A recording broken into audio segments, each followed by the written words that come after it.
We begin the 27th chapter, which is chapter 2 of part 5, the Great Confession.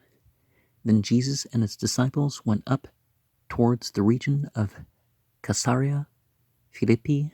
This important city was originally called Paneas, from a cave and a temple dedicated to Pan, the all. But if you don't personify that, isn't Pan an okay name for deity? Matthew 16, Mark 8, Luke 9, 12, and 17. Philip, the tetrarch, enlarged and beautified the town and gave it the name of Caesarea, in honor of the emperor Tiberius. His own name was afterwards added to distinguish this from the Caesarea, which was the Roman metropolis of Palestine, and was situated about halfway between Joppa and Dora on the main road leading from Tyre to Egypt. Caesarea Philippi, the northernmost limit of the travels of Jesus, was a picturesque and important place, and seems to have had a number of villages dependent upon it. It was most famous as being the spot in which the principal source of the Jordan is found. Jesus gave the region fresh historic interest. Somewhere in this region he had retired for private devotion when his disciples found him. It was another crisis in his life. The hierarchic party had greatly decreased his popularity. They were working against him persistently and successfully. Well, very often what makes a movement is that the persecution against it actually grows the movement, but, at least in the eyes of those in charge, he was less popular. How far they had succeeded in affecting the dispositions of his disciples was to be tested.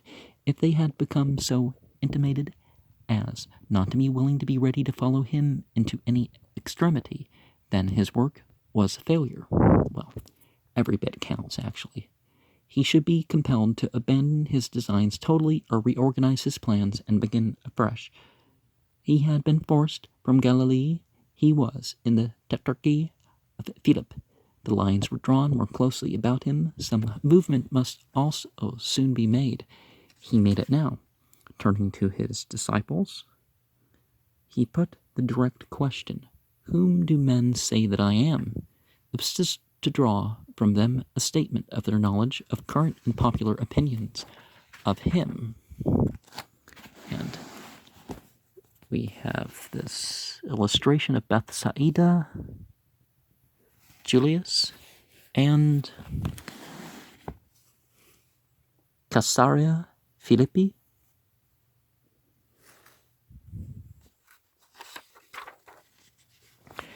They were quite frank and replied, "Some say that you are John the Baptist, risen from the dead. Others, Elijah." Remember you don't say the J sound, and E is either ah or ah, depending on which letter they're replacing there.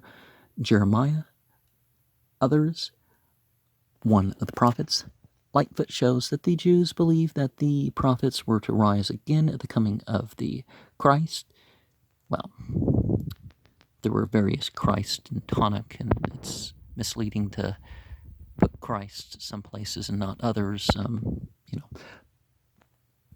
when they render it into Greek or whatever. The nearer still the kingdom of heaven came, but not so much the more did they dream of the resurrection of the prophets. It is remarkable that no section of the people regarded Jesus as a divine personage, as the Messiah, the Christ, in any high spiritual sense, for it had been so, the disciples would not have failed to report it. According to their account, Jesus did not stand so high with the people as the beginning of his ministry. The reply of the disciples is really a curious and interesting study. Herod was terrified and really believed that John had come back from the dead to imperil him. The court party gave currency to this belief because John had emphatically declared that he was not the Messiah, and it was to the interest of the king's friends to maintain that view, namely, that this man Jesus was not to have messianic honors paid him, nor in any sense be regarded as Messiah. Messiah was still to come. They were interested in keeping him in the future. There were others who noticed the extraordinary 70 of his castigations, and they said he was Elijah, so like was he to that terrible prophet.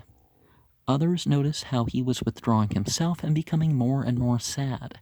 Perhaps at this period of his ministry there did come naturally some melancholy cadences into his speeches. He was a man of sorrows. He was acquainted with griefs. He was being rejected by his own people, whom he loved and whom he wished to bless. He was being driven into exile. Such melancholy readily suggested the prophet of the Lamentations. To others, he seemed only as some of the ancient prophets, not individually distinguishable. So low was the estimate of most of the people. He had not then struck root into his nation generally. How might it be with his own family of disciples? He determined to test it. It was a moment of profoundest interest to him, and to them the question and reply were to constitute a bond, a perpetual union between them, or were to be the signal of the dissolution of this important little community. How important they were to the world they could not possibly have known. No very important man does know his own value, but whom say ye that I am?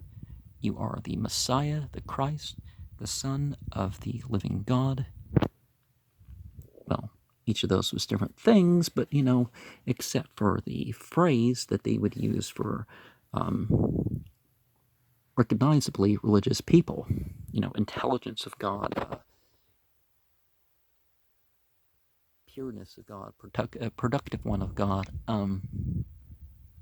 was the profoundly solemn answer of Peter. It was the profession of faith. It was a confession of everything. It was an act of worship. He acknowledged Jesus as the Messiah to the exclusion of all other claimants to the high and holy office. He confessed him as a divine person, not a son of God, but the Son of the living God, in the sense which it could be applied to no other man. Now, if we look elsewhere, we're going to find out that Jesus was Lucifer in that way of thinking, but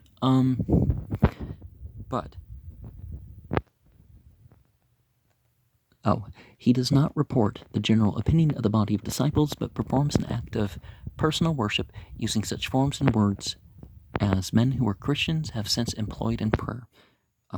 It's to be noticed that Peter reports the opinions of others. When Jesus asks the opinion of the disciples, Peter fails to give it. We do not know from him what it was. For himself he answers, not saying, we think on behalf of his fellow disciples, nor I think that you are, etc., on his own behalf, but addressed them with the worshipping assertion, you are the Christ. Well, that's not if you take it literally, but the state of mind in which this was uttered is to be considered. Now, of course, the way of respect, right? No such admission had ever before been made. No, it had. And in different ways. In the monotheist way, in the polytheist way, and maybe something in between.